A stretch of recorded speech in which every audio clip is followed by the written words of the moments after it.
पहला टॉपिक उठता है कि रिसोर्सेज का क्या मतलब होता है और यूटिलिटी का क्या मतलब होता है। Anything that can be used to satisfy a need is a resource.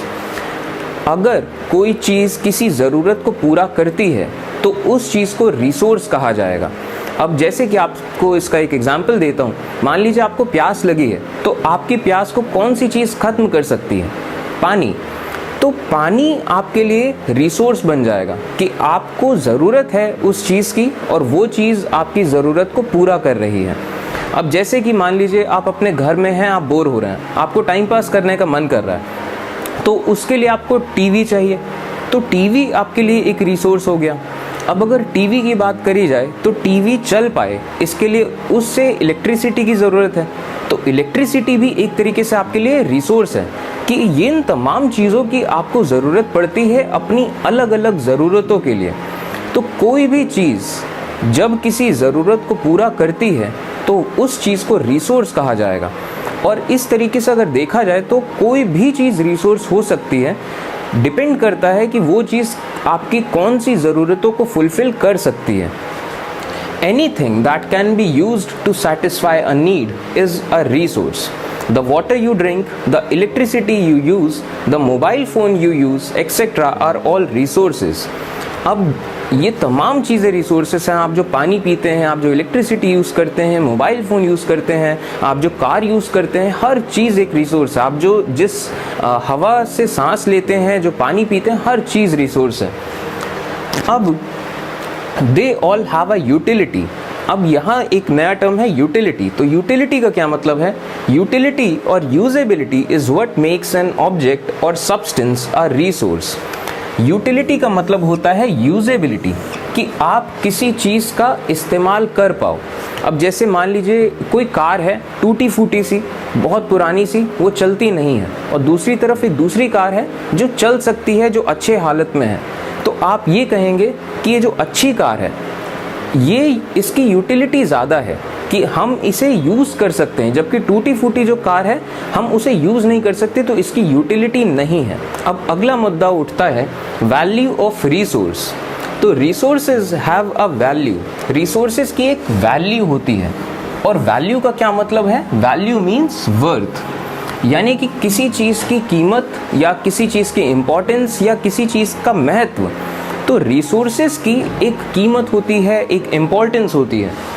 Metals में हैव एन इकोनॉमिक वैल्यू। जो मेटल्स होते हैं उनकी इकोनॉमिक वैल्यू होती है, आप मेटल्स को खरीद सकते हैं, बेच सकते हैं। Fruits have a nutritional value. अब अगर फ्रूट्स की बात करी जाए तो फ्रूट्स में तमाम तरह के न्यूट्रिशन होते हैं जो आपकी बॉडी को हेल्दी रहने के लिए मदद करते हैं। तो फ्रूट्स में क्या है? न्यूट्रिशनल वैल्यू है। A beautiful landscape has a natural value.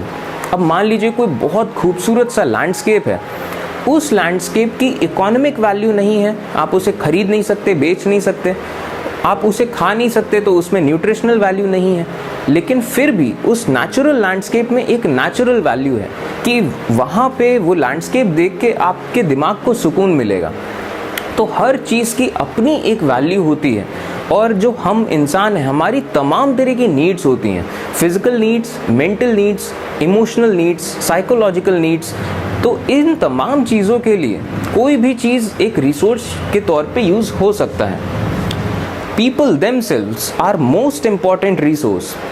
अब जो लोग होते हैं ये अपने आप में एक रिसोर्स हैं, और ये बहुत ज़्यादा इम्पॉर्टेंट रिसोर्स हैं। It is their ideas, knowledge and discoveries that lead to creation of more resources. तो people are human resource. अब जो इंसान है ये इनको सबसे इम्पॉर्टेंट रिसोर्स माना जाता है, क्योंकि इंसानों से ही ऐसे आइडियाज़ निकलते हैं, ऐसी नॉलेज आती है कि और ज़्यादा रिसोर्सेज बनाए जा सकते हैं। अब जैसे कि आज से अगर आप 300-400 साल पहले चले जाएं, उस टाइम पे ट्रेन्स नहीं थी, कार्स नहीं थी, आपको एक जगह से दूसरी जगह जाने के लिए बैलगाड़ी का यूज़ करना पड़ता, उस टाइम पे कोई मोबाइल फ़ोन्स नहीं थे। तो ये अचानक से जो चीज़ें आई, ये भगवान ने आके नहीं दी, इंसानों ने खुद बनाई हैं। तो अब ये सब चीज़ें बनाने के लिए तमाम तरह के लोगों के बीच में ऐसे आइडियाज़ होने ज़रूरी हैं, ऐसी नॉलेज होनी ज़रूरी है, क्योंकि तमाम हज़ारों लोगों ने इतने सैकड़ों सालों के दौरान काम किया है, साथ में एक दूसरे की मदद करते हुए आगे बढ़े, तब जाके चीज़ें पॉसिबल हो पाई हैं। तो इस वजह से जो लोग हैं वो खुद में अपने आप में एक रिसोर्स हैं। अब अगला मुद्दा उठता है टाइम एंड टेक्नोलॉजी। तो टाइम तो आप जानते हैं, टाइम का मतलब वक्त, और टेक्नोलॉजी का क्या मतलब होता है। तो technology it is the application of knowledge and skill in doing और मेकिंग न्यू थिंग्स। कि जब आप किसी पुरानी नॉलेज में, किसी चीज़ की नॉलेज या किसी चीज़ के ज्ञान में अपनी स्किल लगाते हो, अपनी काबिलियत लगाते हो कोई नई चीज़ बनाने के लिए, मेकिंग न्यू थिंग्स, इस चीज़ को कहते हैं टेक्नोलॉजी। अब आपको इसका एक एग्जांपल देता हूँ। सूरज की रोशनी में गर्मी होती है, ठीक है, ये नॉलेज है। अब अगर कोई इसमें दिमाग लगाए खुद से कि इस रोशनी का और इस गर्मी का यूज़ करके मान लीजिए हम उससे खाना पका सकते हैं, तो ये हमने क्या किया, हमने एक नॉलेज में अपना दिमाग लगाया, अपना एक कौशल लगाया और एक नई चीज़ बना दी। इसे कहेंगे टेक्नोलॉजी। आपको इसके एक और एग्जांपल देता हूँ। जैसे कि साइंटिस्ट ने ये देखा कि दुनिया में हर चीज़ की एक फ्रीक्वेंसी होती है। हम जो बात कर रहे हैं तो हमारी आवाज़ की भी अलग अलग फ्रीक्वेंसीज़ हैं। तो यहाँ से ये सवाल उठा कि ऐसा क्यों नहीं हो सकता कि हम एक जगह की फ्रीक्वेंसी को ट्रांसमिट कर सकें दूसरी जगह पे। और इसी तरीके से फिर मोबाइल फ़ोन्स बने। अब जब मोबाइल फ़ोन्स बने तो यहाँ पे एक और चीज़ की नॉलेज आई लोगों के पास कि हमारी जो बॉडी है, हमारी बॉडी एक तरीके से इलेक्ट्रिकल बॉडी है, हमारी बॉडी में इलेक्ट्रिकल इम्पल्सेस फ्लो करते हैं। तो अगर मोबाइल फ़ोन में कोई ऐसी चीज़ लगा दी जाए जो कि इलेक्ट्रिकल इम्पल्सेस को महसूस कर सके, तो आपको मोबाइल फ़ोन छूने पे ही पता चल जाएगा मोबाइल को कि यहाँ पे छुआ गया है। तो बस इस तरीके से मोबाइल टच स्क्रीन बन गए। तो जब आप किसी चीज़ की नॉलेज में अपना कुछ स्किल लगाते हो कोई नई चीज़ बनाने के लिए, इसे कहते हैं technology. Technology to create hydro electricity has turned energy of flowing water into an important resource. अब जब हाइड्रो इलेक्ट्रिसिटी बनाने की टेक्नोलॉजी आई कि बहते हुए पानी से आप इलेक्ट्रिसिटी बना सकते हो, तो जो बहता हुआ पानी था जिसको हज़ारों सालों से कभी यूज़ नहीं किया गया इलेक्ट्रिसिटी बनाने के लिए, वो एक रिसोर्स बन गया इलेक्ट्रिसिटी बनाने के लिए। तो इस तरीके से जब टेक्नोलॉजी इवॉल्व करती है तो उस टेक्नोलॉजी के साथ हम किसी भी चीज़ का और भी ज़्यादा बेहतर तरीके से इस्तेमाल करना सीख जाते हैं और अलग अलग तरीके से इस्तेमाल करना सीख जाते हैं। आप खुद सोचिए, पानी को हमेशा खेती के लिए यूज़ किया गया, पीने के लिए यूज़ किया गया, लेकिन कभी किसी ने नहीं सोचा था इस पानी से बिजली बनाई जा सकती है। तो ये चीज़ें कैसे होती हैं? टेक्नोलॉजी की वजह से। अब time and technology are two important factors that can change substances into resources. Time और टेक्नोलॉजी ये दो ऐसे पैरामीटर्स हैं या दो ऐसे फैक्टर्स हैं जो किसी भी चीज़ को एक रिसोर्स बनाने के लिए बहुत इंपॉर्टेंट फैक्टर्स हैं कि वो टेक्नोलॉजी कि जो किसी भी चीज़ को एक रिसोर्स बना सके, और वो टेक्नोलॉजी आने में या टेक्नोलॉजी बनने में टाइम लगता है। ठीक है, तो टाइम एंड टेक्नोलॉजी ये दो बहुत इंपॉर्टेंट फैक्टर हैं। अब अगला टॉपिक है patent. It means the exclusive right over any idea और इन्वेंशन। तो पेटेंट का क्या मतलब होता है? पेटेंट का मतलब ये है, अब जैसे बहुत तमाम तरह के साइंटिस्ट होते हैं, इन्वेंटर्स होते हैं, ये आपस में एक दूसरे के साथ काम करते हैं नई नई चीज़ें बनाने के लिए। और मान लीजिए किसी साइंटिस्ट को या किसी इन्वेंटर के पास कुछ नया आइडिया आ जाता है एक नई चीज़ बनाने का, तो वो उस आइडिया को पेटेंट कराते हैं। अब पेटेंट का मतलब है कि उस आइडिया में जो भी आइडिया होगा या जो भी इन्वेंशन होगा उसमें उस बंदे का एक्सक्लूसिव राइट रहेगा कि इस टेक्नोलॉजी को या इस आइडिया को कोई और यूज़ नहीं कर सकता, और अगर वो यूज़ करता है तो उसे परमिशन लेनी पड़ेगी आपसे, और आप डिसाइड कर सकते हो कि वो किस तरीके से इस चीज़ का, इस आइडिया का यूज़ कर सके। तो इसे कहते हैं पेटेंट करना। अब आगे बढ़ते हैं अपने अगले टॉपिक पे, टाइप्स ऑफ रिसोर्सेज। कि जो रिसोर्सेज होते हैं ये कितने टाइप्स के होते हैं। Resources are classified into, resources basically तीन तरह के होते हैं। सबसे पहले हैं नेचुरल रिसोर्सेज, ऐसे रिसोर्सेज जो कि हमें नेचर से मिलते हैं। जैसे कि सबसे अगर सिंपल एग्जांपल लिया जाए तो जिस हवा में हम सांस ले रहे हैं, जो पानी पीते हैं, या फिर जो धूप है सूरज की, ये तमाम चीज़ें हमें नेचर से मिली हैं। तो ये हैं नेचुरल रिसोर्सेज। अब दूसरा है human made resources. Human made resources यानी कि ऐसी चीज़ें जिनको इंसानों ने बनाया है। अब जैसे कि कार है, बाइक है, ये तमाम जो चीज़ें हैं ये नेचर से हमें नहीं मिली है, हमने नेचर की चीज़ों का यूज़ करके खुद से बनाया है। अब तीसरा रिसोर्स है ह्यूमन रिसोर्स, कि इंसान खुद जो अपने आप में रिसोर्स हैं। तो बेसिकली रिसोर्सेज को हमने इस तरीके से 3 कैटेगरीज में क्लासिफाई किया है। अब चलिए इन तीनों कैटेगरीज को एक एक करके डिस्कस करना शुरू करते हैं। तो सबसे पहले हैं natural resources. Resources obtained from nature are called natural resources. जो रिसोर्सेज हमें नेचर से मिलते हैं यानी कि प्रकृति से मिलते हैं, उन्हें नेचुरल रिसोर्स कहा जाता है, कि हमें प्रकृति से वो चीज़ें मिली हैं। They are used without much modification. अब ये जो नेचुरल रिसोर्सेज हैं इनमें ज़्यादा मॉडिफिकेशन करने की ज़रूरत नहीं पड़ती है। अक्सर मॉडिफिकेशन यानी कि किसी तरह का बदलाव। अब जैसे कि जो पानी है हमें बहुत ज़्यादा बदलाव नहीं करना पड़ता उसे पीने के लिए। जो हवा है हम यूं ही सांस लेते हैं, हमें कुछ बदलने की ज़रूरत नहीं पड़ती, कुछ इम्प्रूव करने की ज़रूरत नहीं पड़ती। तो ज़्यादातर जो नेचुरल रिसोर्सेज हैं, ज़्यादातर उनको हम यूज़ करते हैं without any modification. The air we breathe, the water in our rivers and lakes, the soil and minerals are all natural resources. जिस हवा में हम सांस लेते हैं, जो पानी हम पीते हैं, जो नदियों में है, झीलों में है, इसके अलावा जो मिट्टी है, जो मिनरल्स हैं, ये तमाम चीज़ें नेचुरल रिसोर्सेज हैं। They are gifts of nature. ये प्रकृति के गिफ्ट हैं हमारे लिए, कम से कम हम तो ऐसा ही सोचते हैं। In some cases tools and technology may be needed to use a natural resource in a best possible way. कई केसेस में टूल्स और टेक्नोलॉजी की ज़रूरत होती है जिससे कि हम नेचुरल रिसोर्स का सबसे अच्छे तरीके से यूज़ कर सकें।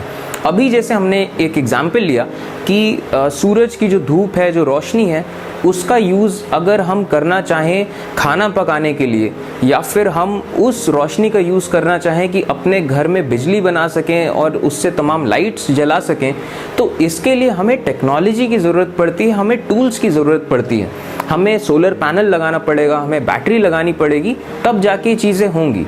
तो कई केसेस में नेचुरल रिसोर्सेज का प्रॉपर यूज़ करने के लिए आपको टूल्स और टेक्नोलॉजी की मदद। अब अगला टॉपिक उठता है टाइप्स ऑफ नेचुरल रिसोर्सेज, कि ये जो नेचुरल रिसोर्सेज हैं ये कितने टाइप्स के हैं।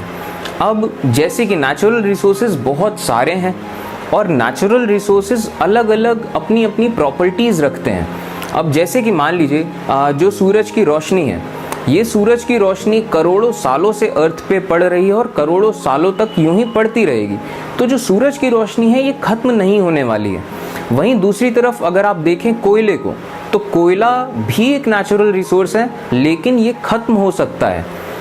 और इसी तरीके से अगर आप देखें जो पानी है ये एक नेचुरल रिसोर्स है, और पानी हर जगह पाया जाता है पूरी अर्थ में। और जबकि दूसरी तरफ आप देखिए पेट्रोलियम भी एक नेचुरल रिसोर्स है, लेकिन ये दुनिया में हर जगह नहीं पाया जाता है।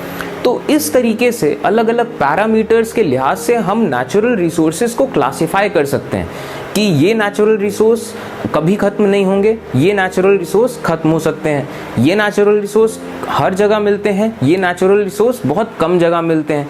इस तरीके से ये बस पैरामीटर्स हैं कि अगर आप इस नज़र से देखो तो ये 2 तरह के हैं, अगर आप इस नज़र से देखो तो सारे रिसोर्सेज 2 तरह के हैं। इस तरीके से हमने नेचुरल रिसोर्सेज को अलग अलग क्लासिफाई किया है। और अगर ये क्लासिफिकेशन को हम स्टडी करें तो क्लासिफिकेशन बेसिकली 4 तरह से है। तो सबसे पहले क्या है, natural resources are classified into different groups depending upon. अब ये डिपेंड किस चीज़ पे करते हैं पैरामीटर्स। तो पहला है their level of development. Their level of development में ये जो डेवलपमेंट है ये बेसिकली यूज़ किया जाता है टेक्नोलॉजी के लिए।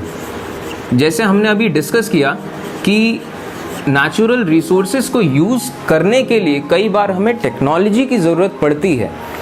तो यहाँ पे जो डेवलपमेंट यूज़ किया जा रहा है वर्ड, ये यूज़ किया जा रहा है टेक्नोलॉजी के लिए, कि कुछ नेचुरल रिसोर्सेज को यूज़ करने की टेक्नोलॉजी हमारे पास है और कुछ नेचुरल रिसोर्सेज को यूज़ करने की टेक्नोलॉजी हमारे पास नहीं है, उसको हम बना रहे हैं अभी।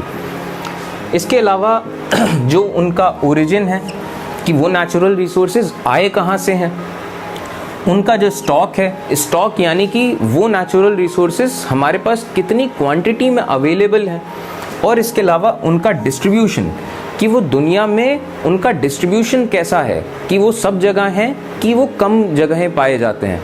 तो इस तरीके से बेसिकली हम नेचुरल रिसोर्सेज को क्लासिफाई करते हैं। अब चलिए इन अलग अलग पैरामीटर्स को अलग अलग डिस्कस करते हैं। तो अब सबसे पहले डिस्कस करते हैं on the basis of development, कि अगर डेवलपमेंट के लिहाज से देखा जाए तो रिसोर्सेज कितने तरह के हैं। तो डेवलपमेंट के लिहाज से रिसोर्सेज हैं दो तरह के, एक्चुअल रिसोर्सेज और पोटेंशियल रिसोर्सेज। अब इन दोनों में फ़र्क क्या है? On the basis of development and use, resources can be classified into actual resources and potential resources, जैसा कि हमने डिस्कस किया। अब actual resources are those resources which are in use presently। तो जिन resources का यूज़ करने की टेक्नोलॉजी हमारे पास अभी है, यानी कि वो resources हम अभी presently यूज़ कर रहे हैं, उनको कहते हैं एक्चुअल रिसोर्स। एक्चुअल रिसोर्स नाम से ही पता चल रहा है कि दरअसल, एक्चुअल का मतलब होता है दरअसल। तो एक्चुअल रिसोर्स यानी कि जिन रिसोर्सेज का यूज़ हम अभी प्रेजेंट टाइम्स में कर रहे हैं। Actual resources are those resources which are in use presently.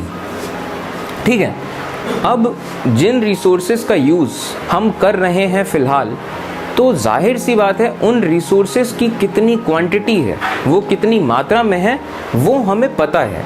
तो देयर क्वांटिटी इज़ नोन, वो रिसोर्सेज कितनी मात्रा में है वो हमें पता है। अब जैसे कि कोल डिपॉजिट्स, जो कोयले हैं, कोयले की खदानें, हमें पता है कि कितना कोयला है और ये कितने सालों तक चल पाएगा, उस लिहाज से कि जितना हम अभी उसका इस्तेमाल कर रहे हैं। इसके अलावा जो पेट्रोलियम वेल्स हैं वेस्ट एशिया में, जो डार्क सॉइल है डेक्कन प्लेट्यू की, ये सब तमाम रिसोर्सेज हैं जिन रिसोर्सेज का यूज़ हम अभी प्रेजेंट टाइम्स में कर रहे हैं। तो ये तो हुई बात एक्चुअल रिसोर्सेज की। अब अगर बात करें पोटेंशियल रिसोर्सेज की, तो पोटेंशियल रिसोर्सेज का मतलब ये है ऐसे रिसोर्सेज जिनको यूज़ करने की टेक्नोलॉजी अभी हमारे पास नहीं है, वो टेक्नोलॉजी अभी बन ही रही है, और आगे आने वाले वक्त में जब टेक्नोलॉजी बन जाएगी तो फिर हम उन रिसोर्सेज को यूज़ कर सकेंगे। तो जो नाम में ही आप इस चीज़ को याद रख सकते हैं, पोटेंशियल रिसोर्सेज। पोटेंशियल का मतलब होता है किसी चीज़ की क्षमता, तो पोटेंशियल रिसोर्सेज का मतलब होता है किसी चीज़ के अंदर पोटेंशियल हो या फिर क्षमता हो आगे चल के रिसोर्स बनने की। तो potential resources are those which are not being used as at present and can be used in future. Potential resources वो होते हैं जिनको प्रेजेंट टाइम में, वर्तमान में यूज़ नहीं किया जा रहा है, उनको यूज़ किया जाएगा फ्यूचर में। There entire quantity may not be known. अब जब हम बात करते हैं भविष्य की, ठीक है, ऐसे रिसोर्सेज जिनका यूज़ हम भविष्य में कर पाएंगे, तो हमें पता ही नहीं है कि वो टेक्नोलॉजी किस चीज़ का यूज़ कर पाएगी। तो जब हम भविष्य की बात कर रहे हैं तो हम उसकी क्वांटिटी भी नहीं बता सकते कि कौन सी टेक्नोलॉजी इवॉल्व कर जाएगी, उस टेक्नोलॉजी के लिए कौन सा रिसोर्स चाहिए होगा, तो वो रिसोर्स कितना है हमारे पास। ठीक है, तो their entire quantity may not be known. अब the level of technology we have at present may not be advanced enough to utilise these resources. तो जो लेवल ऑफ टेक्नोलॉजी आज के ज़माने में जितनी टेक्नोलॉजी हमारे पास है, वो शायद इस लायक नहीं है कि हम उन रिसोर्सेज का यूज़ कर सकें। तो वो क्या है? पोटेंशियल रिसोर्सेज, यानी कि उन रिसोर्सेज में क्षमता है कि वो आगे चल के हमारे काम आ सकें। अब जैसे कि हाई स्पीड विंड्स वो potential resource 200 years ago, but today they are an actual resource. अब जैसे बहुत तेज़ी से चलती हुई जो हवाएं होती हैं, तो इन हवाओं का यूज़ कभी इंसानों ने इलेक्ट्रिसिटी बनाने के लिए नहीं किया था, तो उन हवाओं का यूज़ जब नहीं हुआ था तो वो हवाएं क्या थी? पोटेंशियल रिसोर्स, यानी कि उन हवाओं में पोटेंशियल था कि इनका यूज़ किया जा सकता है, लेकिन उस टाइम पे हमारे पास टेक्नोलॉजी नहीं थी। करीब करीब 200 साल पहले विंड मिल्स का जब इन्वेंशन हुआ तब हमारे पास वो टेक्नोलॉजी आई कि हम हवा से बिजली बना सकते हैं। तो जब हम हवा से बिजली बनाने लग गए तो फिर वो जो हवा की एनर्जी है वो क्या बन गई? एक्चुअल रिसोर्स, यानी कि हम उसका यूज़ करने लग गए। तो इस तरीके से आप समझ सकते हैं ये जो रिलेशन है, जब हम किसी चीज़ का यूज़ करने लग जाते हैं तो वो एक्चुअल रिसोर्स बन जाता है और बाकी जो चीज़ें हैं वो हैं पोटेंशियल रिसोर्सेज।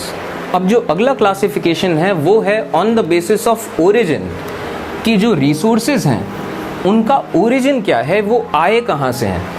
और अगर इस नज़र से देखा जाए तो रिसोर्सेज हैं दो तरह के, बायोटिक एंड ए बायोटिक। अब अगर आप नाम में ही देखें तो बायो का मतलब होता है लाइफ, तो बायोटिक मतलब ऐसे रिसोर्सेज जो कि लाइफ फॉर्म्स से आए हैं या कि ऐसी चीज़ों से आए हैं जिनमें कभी लाइफ थी। और जो ए बायोटिक मतलब bio living and A bio यानी कि नॉन लिविंग, यानी कि ऐसे रिसोर्सेज जो कि नॉन लिविंग थिंग्स से बने हैं। Based on their origin resources can be biotic or abiotic. तो plants and animals are biotic resources, जो प्लांट्स हैं, जो पेड़ पौधे हैं, जो जानवर हैं, ये क्या हैं? Biotic resources. अब इसके अलावा soil, rocks and minerals are abiotic.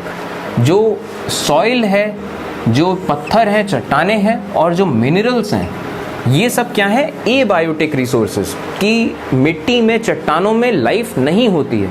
तो ये सारे रिसोर्सेज ए बायोटिक हैं और जिनमें लाइफ होती है जैसे कि पेड़ पौधे और जानवर, ये क्या है? Biotic resources.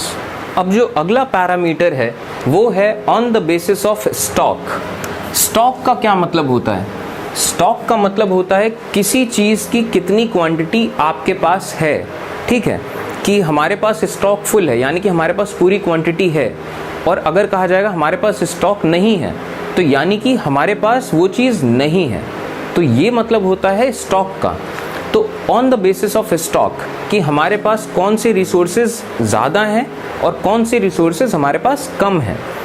अब स्टॉक के बेसिस पे देखा जाए तो रिसोर्सेज होते हैं दो तरह के, एक होते हैं रिन्यूएबल और एक होते हैं नॉन रिन्यूएबल। अब सबसे पहले तो इस वर्ल्ड में ही देखिए, न्यू का मतलब होता है नया एंड रीन्यू का मतलब किसी चीज़ का दोबारा से नया हो जाना। ठीक है, तो अगर कोई चीज़ दोबारा से नई हो जाती है तो जाहिर सी बात है वो चीज़ आपके पास बहुत क्वांटिटी में रहेगी। ठीक है, और दूसरी तरफ नॉन रिन्यूएबल, कि वो चीज़ दोबारा से नई नहीं होगी। अब आप इस चीज़ को इस तरीके से अगर विजुअलाइज करना चाहें, मान लीजिए आपके पास एक चॉकलेट का बॉक्स है, उस चॉकलेट के बॉक्स से आप खूब सारी चॉकलेट्स निकाल लेते हैं और उस बॉक्स में चॉकलेट्स फिर से रीन्यू हो जाती हैं, दोबारा से उतनी ही आ जाती हैं। ऐसा कुछ जादू है। तो चॉकलेट्स की आपके पास कभी कमी नहीं होगी। ठीक है, और वहीं दूसरी तरफ आपके पास एक ऐसा बॉक्स है जिनमें से आप चॉकलेट निकाल लेते हैं तो वो चॉकलेट्स वापस बहुत धीमे धीमे आएंगी, बहुत हल्के हल्के, कि आपके लिए ज़्यादा यूज़ नहीं है। तो आप चॉकलेट्स निकाल लोगे तो उस बॉक्स में जल्दी फिर से चॉकलेट नहीं आ पाएंगी। तो इसे क्या कहेंगे? नॉन रिन्यूएबल, कि इनका स्टॉक जाहिर तौर पे कम ही रहेगा अगर इनसे कंपेयर किया जाए, कि खुद से चॉकलेट आ जा रही हैं तो आप निकालते जाओ, वो ख़त्म नहीं होने वाला। तो on the basis of stock resources can be renewable and non renewable resources. अब रिन्यूएबल रिसोर्सेज क्या होते हैं? Renewable sources are those which get renewed quickly. जो रिसोर्सेज बहुत जल्दी रिन्यू हो जाते हैं, ठीक है, renewed quickly. Some of these are unlimited like solar and wind energy. अब जो रिन्यूएबल सोर्सेज हैं जो कि झट से नए हो जाते हैं, अब जैसे सूरज की रोशनी है, आप सूरज की रोशनी कितना भी यूज़ कर लो वो कभी कम नहीं पड़ेगी, वो उतनी ही रोशनी करोड़ों सालों से आती रही है, आती रहेगी।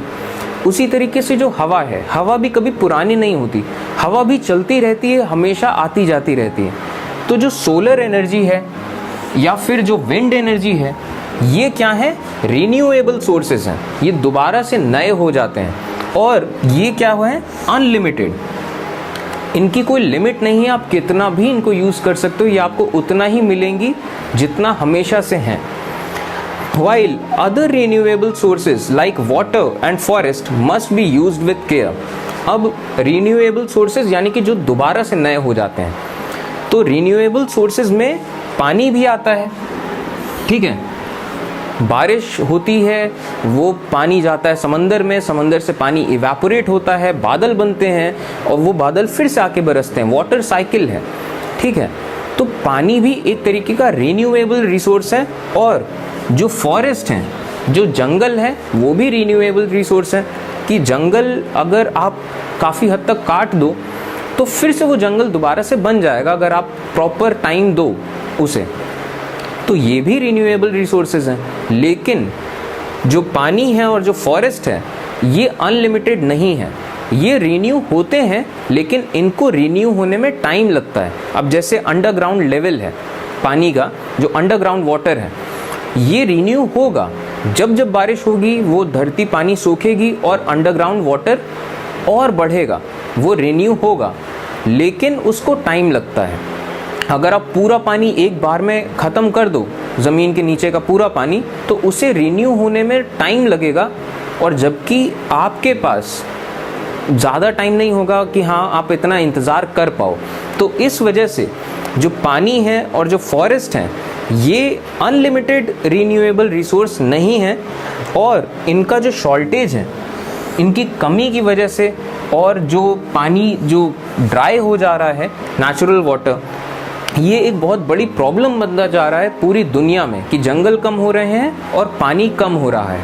तो ये तो रही बात रिन्यूएबल रिसोर्सेज की कि रिन्यूएबल दोबारा से नए हो जाते हैं। कुछ रिन्यूएबल रिसोर्सेज अनलिमिटेड है जैसे कि सूरज और जो हवाएं हैं, और कुछ रिन्यूएबल रिसोर्सेज हैं जो कि ख़त्म हो सकते हैं, उनका ध्यान देना चाहिए हमें, जैसे कि पानी और फॉरेस्ट। तो ये तो रही बात रिन्यूएबल रिसोर्सेज की। और अब बात करते हैं नॉन रिन्यूएबल रिसोर्सेज की। नॉन रिन्यूएबल यानी कि वो दोबारा से नए नहीं होंगे, वो अगर ख़त्म हो गए तो उनको बहुत लंबा टाइम लगेगा दोबारा से आने में। Non renewable resources are those which have a limited stock, ये लिमिटेड होते हैं, ठीक है। Once exhausted it may take thousands of years to be renewed. अगर ये एक बार खत्म हो गए तो इनको दोबारा से बनने में हज़ारों साल लग जाएंगे। अब इंसानों की ज़िंदगी तो बहुत छोटी होती है, तो अगर पेट्रोल और नेचुरल गैस, मतलब ये इसके एग्जाम्पल है, कोल, पेट्रोल, नेचुरल गैस, ये सब क्या है? Non renewable resources. तो अगर मान लीजिए पेट्रोल ख़त्म हो जाता है दुनिया से, तो पेट्रोल दोबारा से आ जाएगा, लेकिन उसे आने में हज़ारों साल लग जाएंगे। और वो हज़ारों साल आपकी नज़र से अगर देखा जाए, इंसानों की लाइफ बहुत छोटी होती है, आपकी नज़र से हज़ारों साल बाद आ रहा है कि नहीं, आपको मतलब नहीं होगा कि आपकी ज़िंदगी में तो दोबारा नहीं आएगा। तो इसे कहेंगे नॉन रिन्यूएबल रिसोर्सेज, जिनको दोबारा से आने में हज़ारों साल लग जाते हैं। अब चलिए बात करते हैं अगले पैरामीटर की, on the basis of distribution, कि अगर डिस्ट्रीब्यूशन की नज़र से देखा जाए कि कौन से नेचुरल रिसोर्सेज कहाँ कहाँ पाए जाते हैं, तो इस नज़र से देखा जाए तो नेचुरल रिसोर्सेज होते हैं दो तरह के। On the basis of distribution resources can be ubiquitous. Ubiquitous का मतलब होता है जो रिसोर्सेज पूरी दुनिया में पाए जाते हैं, ठीक है, उन्हें कहा जाता है उबिक्यूटस। और दूसरा है लोकलाइज्ड। लोकलाइज्ड यानी कि बहुत कम एरिया में। Resources that can be found everywhere like air are called ubiquitous. जो नेचुरल रिसोर्सेज हर जगह पाए जाते हैं, आप कहीं पे भी चले जाइए, जैसे कि हवा है, पानी है, धूप है, इन तमाम चीज़ों को कहा जाता है उबिक्यूटस रिसोर्सेज। उबिक्यूटस का मतलब होता है हर जगह जो चीज़ पाई जाए। अब those which are found only in certain places are localized. जो नेचुरल रिसोर्सेज सिर्फ कुछ जगहों में पाए जाते हैं उन्हें कहा जाता है लोकलाइज्ड। अब जैसे कि कॉपर की खदानें हैं, जो लोहे की खदानें हैं, आयरन ओर्स हैं, ये हर जगह नहीं पाए जाते हैं, कुछ खास इलाकों में पाए जाते हैं, तो इन्हें कहा जाएगा लोकलाइज्ड रिसोर्सेज। तो ये तो